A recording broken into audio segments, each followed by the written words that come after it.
Boa tarde a todos. Esse é o nosso terceiro programa.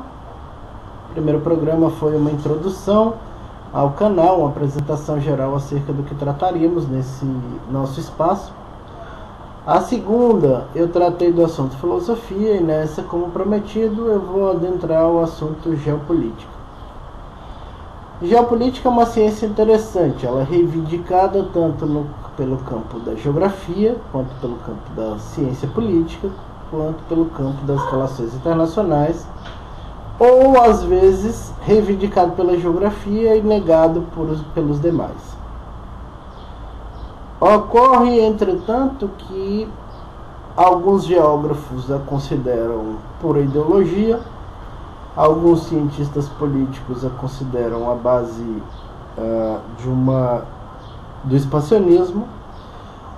Muitos historiadores a condenaram durante a sua história por ter justificado expansionismos, inclusive o expansionismo nazista. Provavelmente, à medida dos nossos programas, não nesse especificamente, nós tentaremos desmistificar todas essas acusações e todas essas afirmações acerca da geopolítica, tentando enquadrá-la como aquilo que ela é efetivamente, uma ciência empírica, com características que a conduzem às proximidades da geografia, da ciência política e das relações internacionais. A geopolítica se ocupa com a política e a história a partir da perspectiva da geografia dos estados e tendo em vista as relações intra-estatais e as relações entre estados ou interestatais.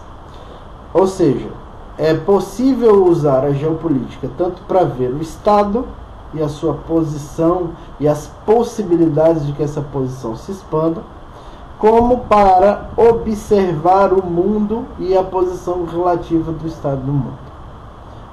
Serve, portanto, para pensar o crescimento interno e para se posicionar externamente. Algumas definições de geopolítica já foram consagradas pela história, mas antes de dar essas definições, é preciso pensar que a geopolítica se ocupa da influência das condições geográficas nos estudos, planejamentos e decisões políticas, ou, como diria o professor Mafra, de um livro muito interessante que eu vou apresentar para vocês daqui a pouco, Geopolítica, uma introdução ao estudo, tá? A geopolítica se ocupa de estabelecer e fixar os objetivos do Estado.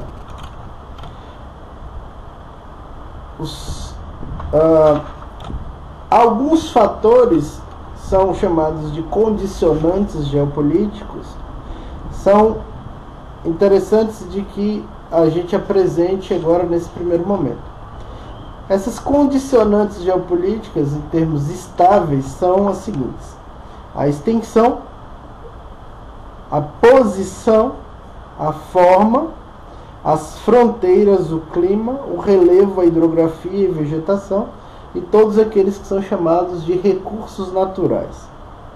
Alguns fatores variáveis também são condicionantes geopolíticas, são os fatores políticos, econômicos, psicológicos e sociais. Definições históricas importantes que nós iremos discutir são, em primeiro lugar, daquele que é o fundador, um dos fundadores da geopolítica, um dos seus precursores e fundadores, o sujeito que atribui nome à geopolítica. Antes dele já havia outros pensadores da geopolítica, mas ele é o criador deste nome. Foi o primeiro a denominá-lo dessa maneira. Se chama Rudolf Gehlen. Nós vamos perceber que os fundamentos dessa ciência vêm basicamente de pensadores alemães. Antes do Gehlen, Ratzel. Depois do Gehlen se posiciona acerca daquilo que Ratzel vinha pensando e propõe novas coisas.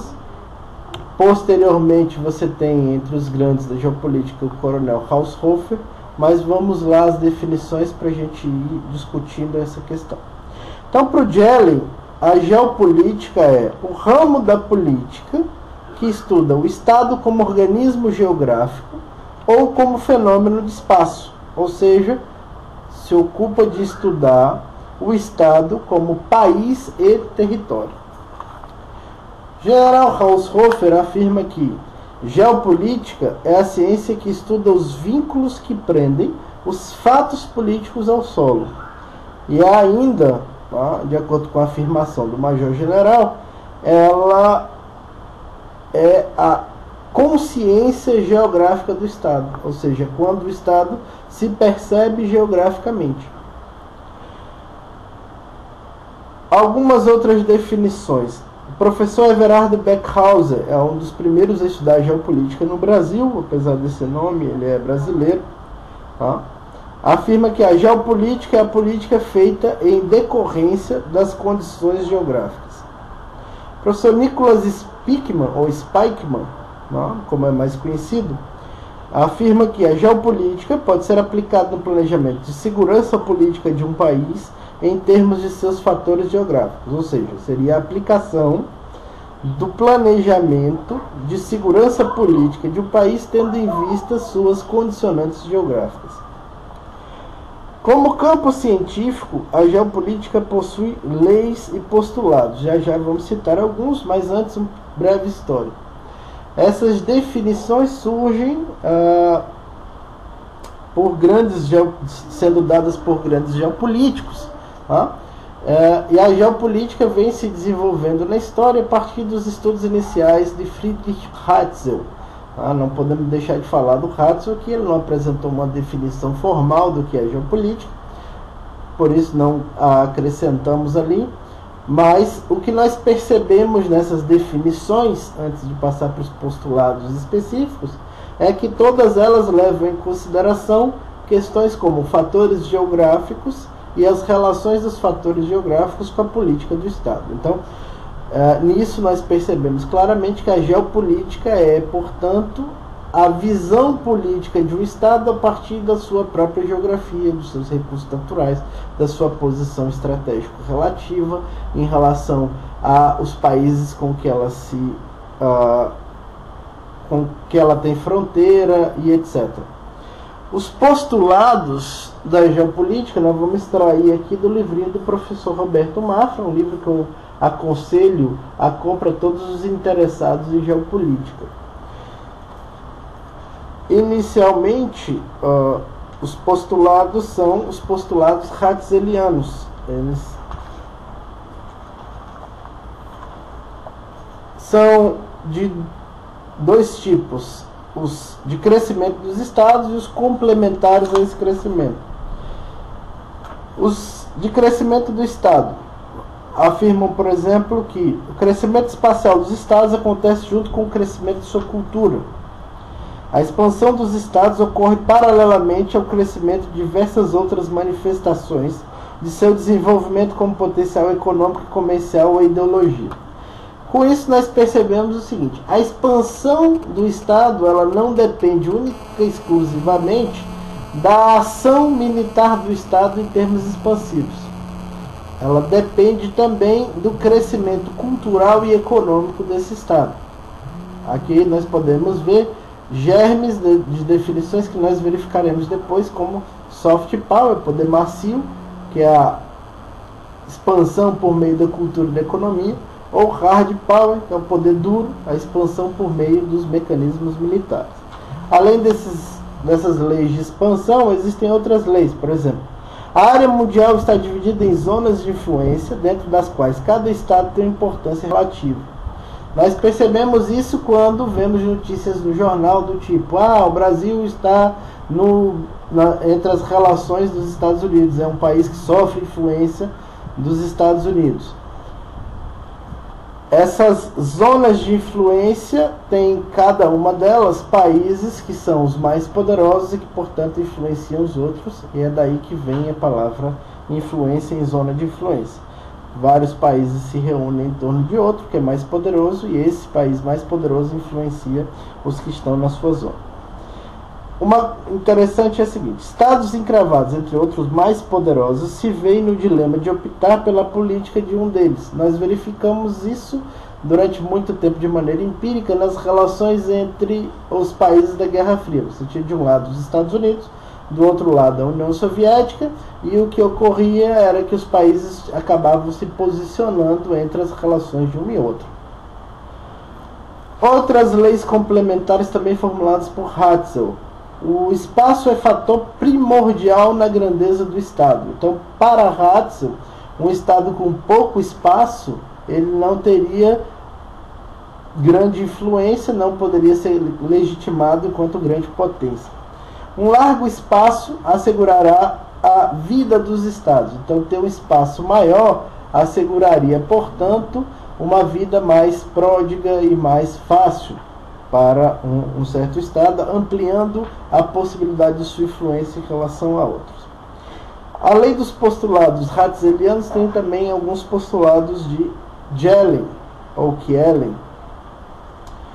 Um deles é, por exemplo, estados virtualmente fortes com áreas de soberania limitada são dominados pelo categórico imperativo político de dilatar seus territórios pela colonização, pela união com outros estados ou pelas conquistas.